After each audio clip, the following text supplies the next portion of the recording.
Hey, well, it sounds like we are recording at the next big one. This is myself, Stuart, with our guest today, which is Tom Farren of CoinTelegraph, and of course, Scott over in Bonnie, Canada. So welcome all. And how's it going, Tom? You're over in Birmingham still? Yep. I'm in Birmingham, England. Yep. Cool. Well, I won't beat about a bush. I guess we should get straight to it. Time is of the essence because as we're talking, I do believe Bitcoin is doing something a little magical. It's reached its all-time high. What's been going on? What have you been noticing about what's driving this, and how long is it going to last, this bull market? What do you reckon, Tom? Yeah. So it's previous all-time high was around 64,500. I believe, like when I just checked before this, it's 66.5 roughly. So we've cracked it finally. I think that was back in April, so about 6-7 months on now. So yeah, like I mean, I just checked my Twitter timeline. Everything's popping off. Everyone's happy for it. So yeah, it's really good. In terms of like why I think this is happening, it's quite interesting because 5 months ago when China banned Bitcoin mining, I've seen the prices increased 50% since then. So it's almost becoming like an anti-fragile asset in a sense that it doesn't react as much to environment or fundamental news as much as it once did back in the day. But I think like in terms of a negative point, but then it does react to positive news. So if you think, for instance, the ETFs, the ProShares ETF that recently got like put into place, and I think they got like a 1 billion volume in the first day. It's absolutely crazy. So I think initiatives like that are really surging the price of Bitcoin at the moment. Yeah, definitely. It's exciting to see the US get onto that ETF right now. That's a big step for Bitcoin, I feel. But I mean, is this going to last though? I mean, or is it just like a peak, a little spike, or is this going to go? Because I was listening to Pomp talk on his podcast, talking with the guys like a big stock flow analyst, saying, there's a lot of fundamentals that say it could go even much higher. What do you reckon though, Tom? Is this kind of like a little peak that's going to go back down again, like back in April, or is it going to carry on going up? What's your thoughts? I think for me, like the Q4 of every year is traditionally quite a bullish year for crypto. So I expect it to keep rising. Like in terms of altcoins, I think they'll probably stagnate behind Bitcoin. And then kind of after that's finished, they'll have their own resurgence. But yeah, like for Bitcoin, I say like from now to the end of the year, I wouldn't disregard like bullish price action. In terms of like a figure, it's hard to put your finger on it really. But the psychological level of 100,000 people are all like got their eyes on that. We've got a way to go until then. But yeah, that's the kind of direction I think we'll be going into. I think I agree with you too. Like from what I'm seeing, once Bitcoin starts consolidating, then we're going to see the altcoins start to run. I think we're already seeing Ethereum actually start to run up as well right at the moment. So that's exciting as well. But I'm really excited for some of these other ones like Polkadot and their networks. I think that they're going to start kicking off here soon too, during that consolidation period.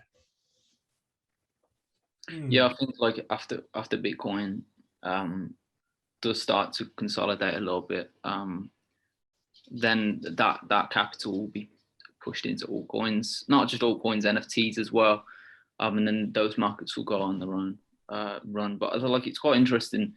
I saw again today, like VanEck, there was another ETF that's expected to be launching on the 25th of October. So this is like expanding the market, the audience for Bitcoin investing, and this will like people who own like 401ks and you know, like retirement accounts, things like that, that will open it up to those sort of audiences. And yeah, more people are adopting crypto, I think. Yeah, I guess it's good if you're in El Salvador right now as well, having being made legal tender, that's for sure. Yeah, that was like an interesting story. I think we spoke about it on the podcast before. Yeah, I mean, like the first country to do it. It's like it's set in the way, really. And I think I saw a story about that. I'm not sure who said it, but like someone was saying by end of the year that 5 countries will have adopted Bitcoin as a legal tender. Yeah. So I think I seen that Brazil, they were just talking here recently about it, and it seems to be, they spent something like, I read an article about $4 billion on cryptocurrency in the last little while, the citizens of Brazil. So there might be something moving there, but I bet you South America is the first one to really grasp onto cryptocurrency and start running with it versus other places. But yeah. Yeah, I think in Brazil, knowing a little bit about the country through my wife, that some people have got kind of excited about the news, but I think it's more that the Brazilian government, the central bank, want to get control of, flows in and out of, Bitcoin wallets in Brazil, rather than actually, like El Salvador, making it legal tender. So the Brazilian way, especially, with currency, is very, very conservative. So I would imagine that's what it's about, but I guess we shall see. Yeah, definitely. And then Africa, I'm noticing, like in the chats and stuff that I'm involved in, there's a lot of people moving in from Africa into cryptocurrency right now. I'm seeing a lot of that adoption, especially even in India too as well. I'm seeing a few people reaching out, talking to us. So it's kind of curious to see that happening, because I'm excited for them. I think that's going to open up a lot of opportunity to those countries as well. Yeah, I mean, India's a bit like Brazil though, in that sense, though. They've been quite tough on crypto, haven't they? Yeah. It's,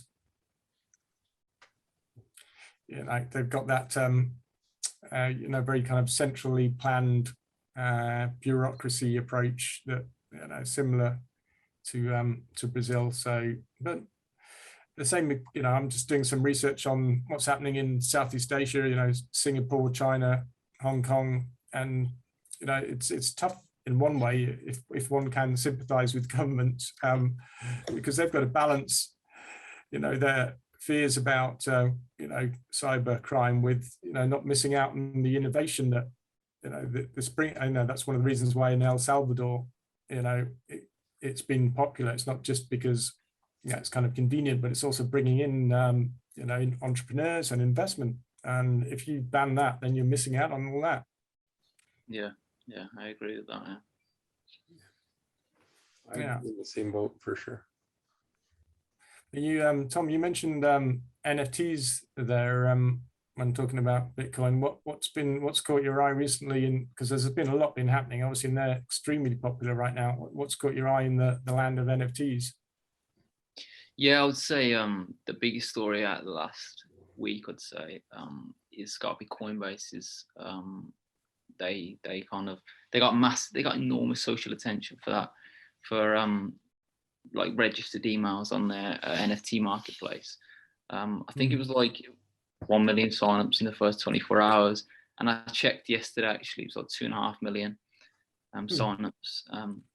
It's like an enormous value if you compare it to something like OpenSea, where they've got like 250,000 daily users.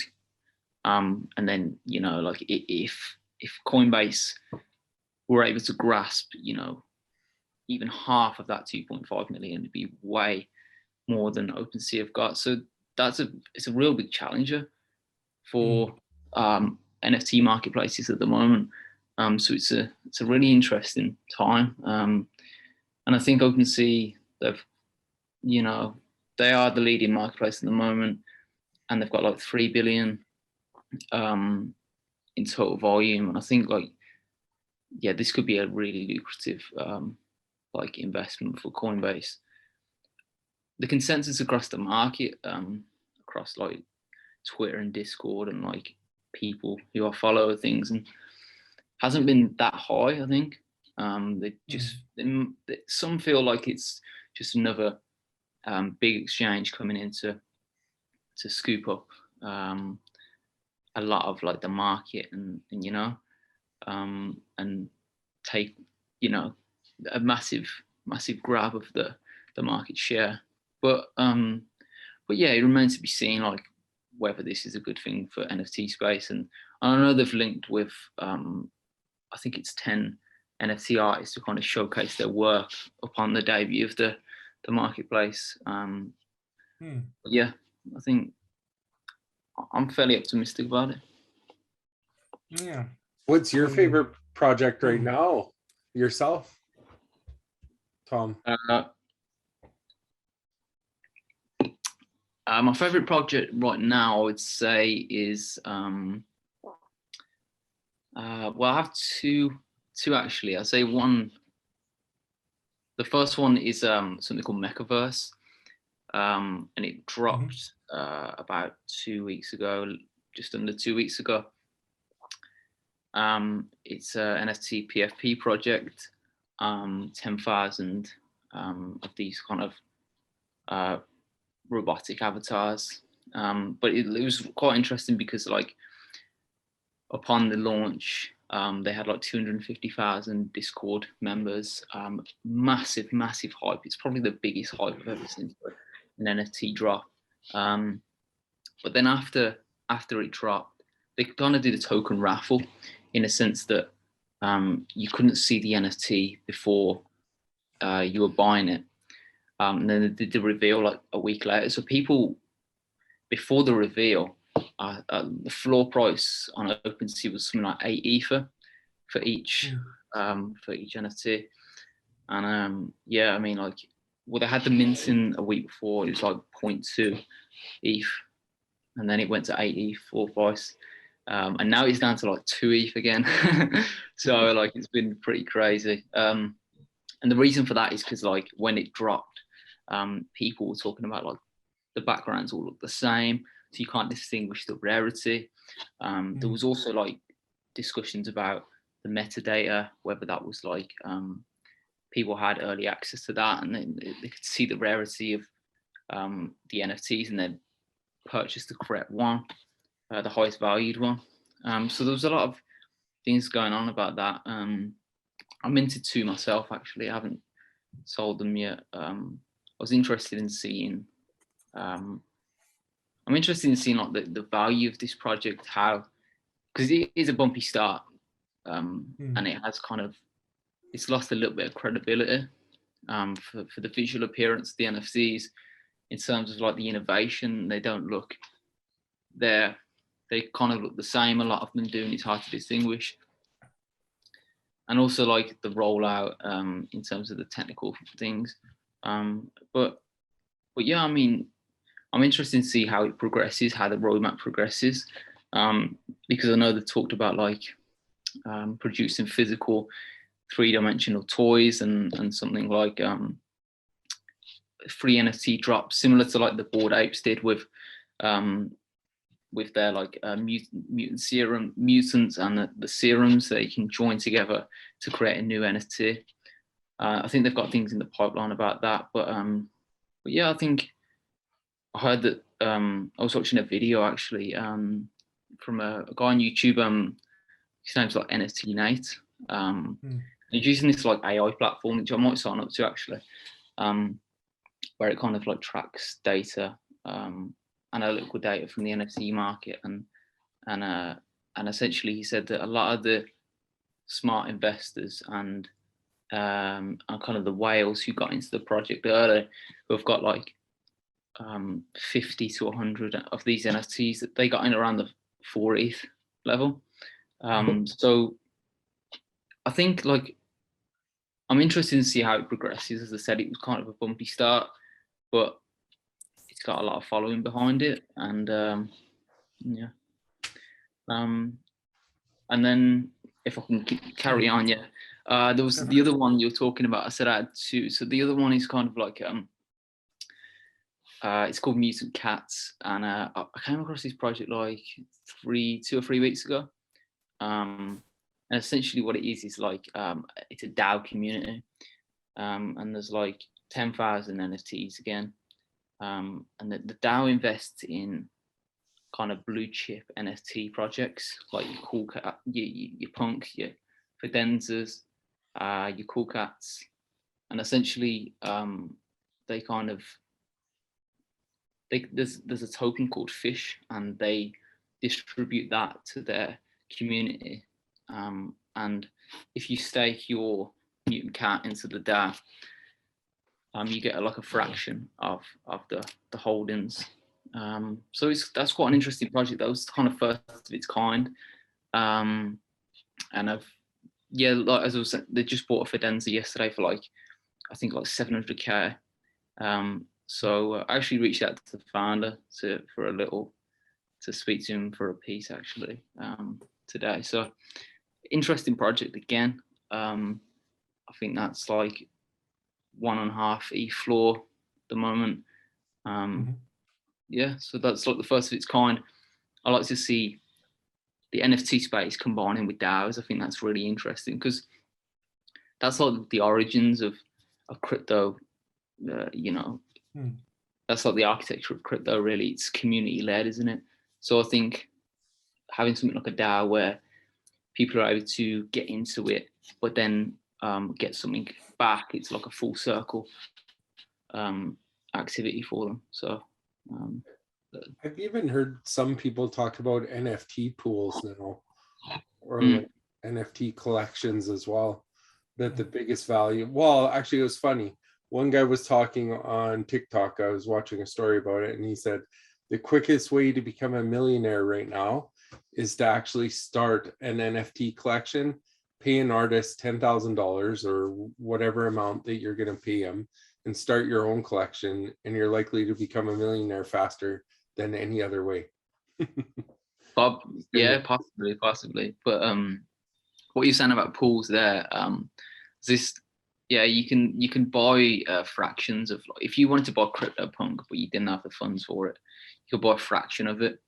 Like unlike you can do with Bitcoin, like you can buy, back in the day everyone thought you could just buy, you had to buy 1 Bitcoin, but obviously you don't. So it's denominated in zeros and zeros. So yeah, you can do that with punks. It's like, I think like the popular websites like fractional.art, and you can buy small pieces in punks or whatever you want. So yeah, that's becoming a lot more popular now, which is good because it gives people an opportunity to get into these NFT projects that they wouldn't otherwise been able to invest in. That's awesome. What are your thoughts, Stuart?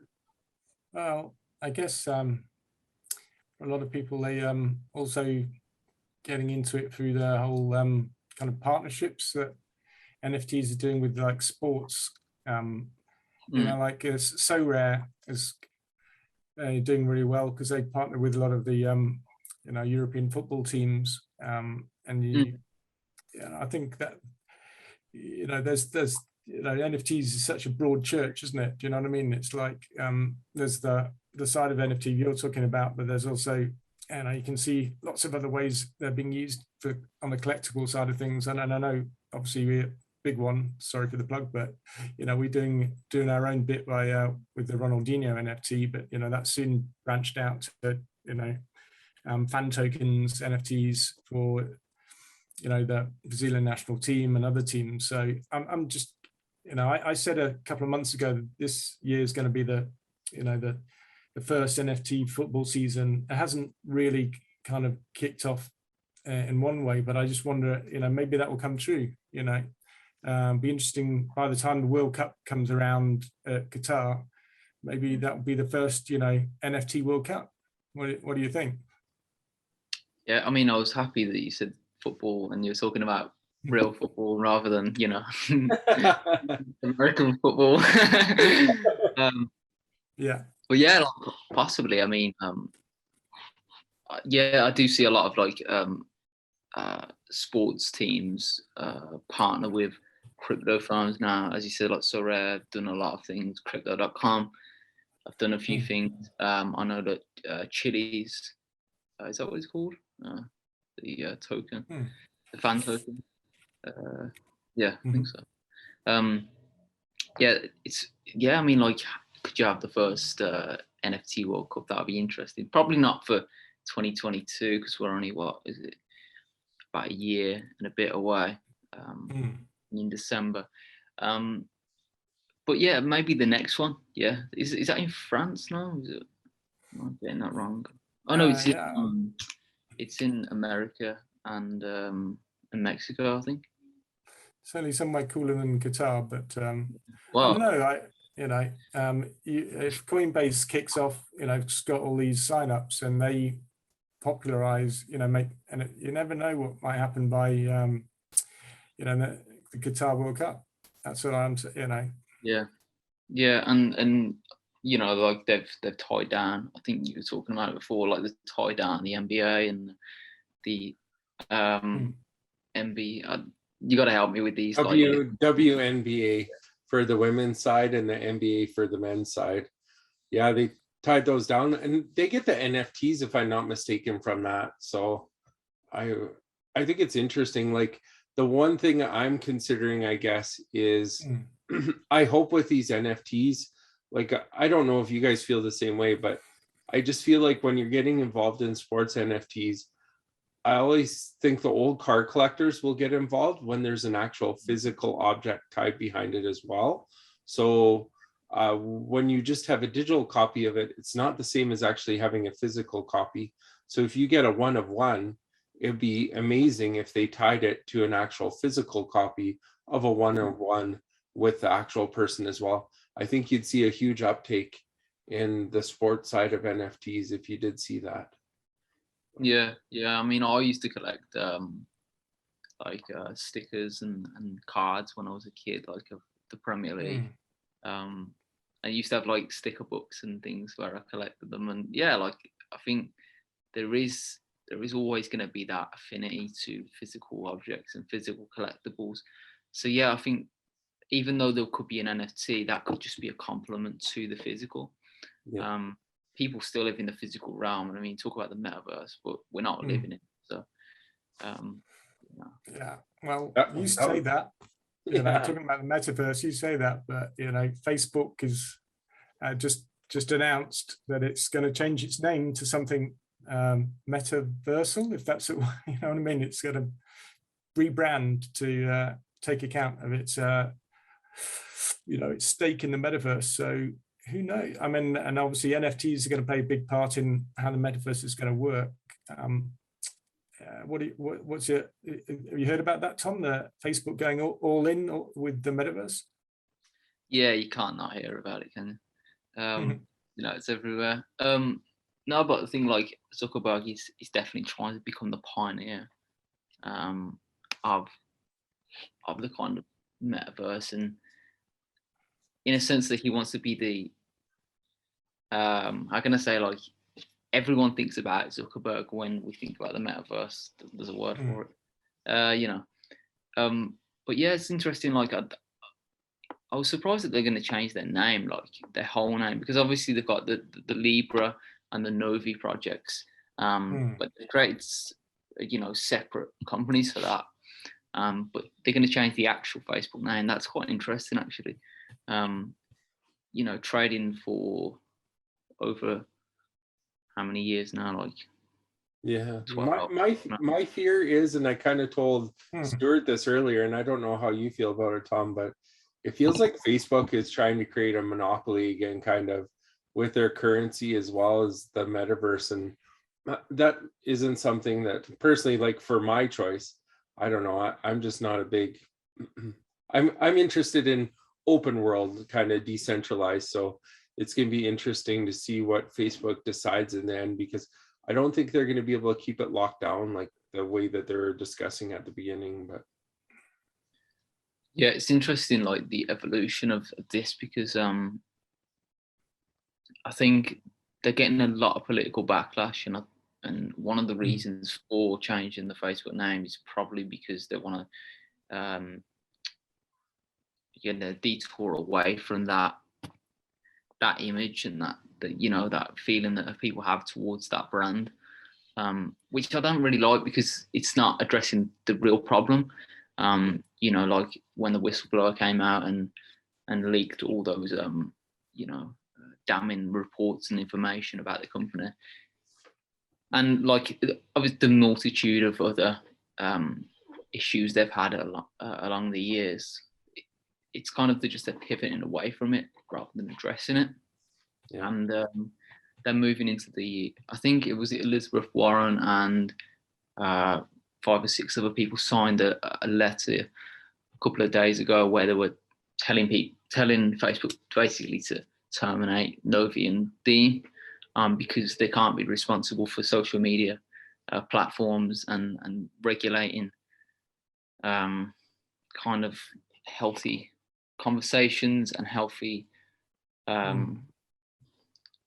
space for that. So why should they be going into the currency game or the metaverse?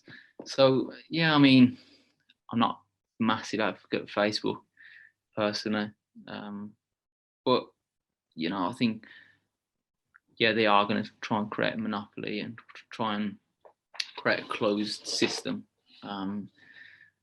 like they've done for kind of marketing on Instagram and Facebook. That's where you need to go if you want to promote your product. And it's it's interesting to see develop. You're going to see like on Player One where people are like finding a way to hack into other worlds through Facebook, kind of like the dark net. It's gonna be kind of interesting. Like if they do try and do it, I think they got to listen to people's opinions. And I think this generation that's involved in cryptocurrencies are really awake to monopolies and stuff. And I really have this feeling that hopefully we have a huge or bigger say in what Facebook does when it comes to the metaverse and the changes that we can implement, hopefully with a decentralized system, is what my thoughts are in the end. Yeah, the worst thing that they could do is just come into the crypto space, adopt what they want to, and then just keep centralization, keep like their own authority, and not give anything, and give like tokenistic gestures to the community, saying like, oh, you can do certain things, but ultimately we control and we govern the whole system. That's what you don't want, really. Yeah, exactly. What's your thoughts, Stuart? Yeah, I mean, I like to take an optimistic view of whatever the topic is, because that's just my general approach to it. And so I can see why the likes of Elizabeth Warren take a pessimistic view and think this is a bad thing. Facebook getting into wallets and crypto as well as the metaverse. But looking at it optimistically, there's a lot of unbanked folks, in the likes of Philippines, and a lot of, just for an example, and there's a lot of younger generation out there playing GameFi, playing Axie Infinity, and they're not really kind of that bothered about some of the finer details of regulation. They just they want to make some money, they want to have fun, they want to have their own community, and whoever's going to be able to somehow make that happen without being the bad guy, do no evil, whatever you want to call it, they're going to be in a pretty strong position. I don't know whether Facebook's going to be able to do that, but hey, they've got a pretty big user base, they've got a pretty big pile of money, and if they can somehow weave through the obstacles that are obviously there, then they're in a great position. But that things change fast, but those opportunities, with or without Facebook, are still going to be there. The huge generation of young generation growing up around decentralized crypto, around gaming. There's something definitely going to pop, but whether it's going to pop with Facebook is a great question. That's my thought. Yeah, definitely. I agree with that. And Tom, I wanted to say thank you for coming back with us today. I truly appreciate it. Like you taking the time to come for another interview. I see your articles on CoinTelegraph and how busy you are with that side of things. So I truly appreciate you taking the time to speak with us on BigONE. It means a lot. That's no worries, guys. Yeah, I'm happy to be here, and I have fun every time I am. So, yeah. Awesome. That's perfect. And I guess I was just looking at the time we're carrying on, and we're enjoying this so much. I really enjoyed the conversation and the topics, but I realized too, there comes a time where we got to end it for the day. And I wanted to say thank you to both you, Stuart and Tom, for coming on today. And I hope our fans really enjoy this interview today. And I hope that we can all meet up again soon. I'll let you guys close off as well. And but I hope you guys all have a wonderful end to your day as well. Hey, nice one, Scott. Appreciate that. Yeah, obviously there'll be a lot of people checking their Bitcoin wallets every 5 minutes or so. But in between that, I hope everyone has a great rest of the day. All right. Thank you so much, Tom. We'll talk to you soon.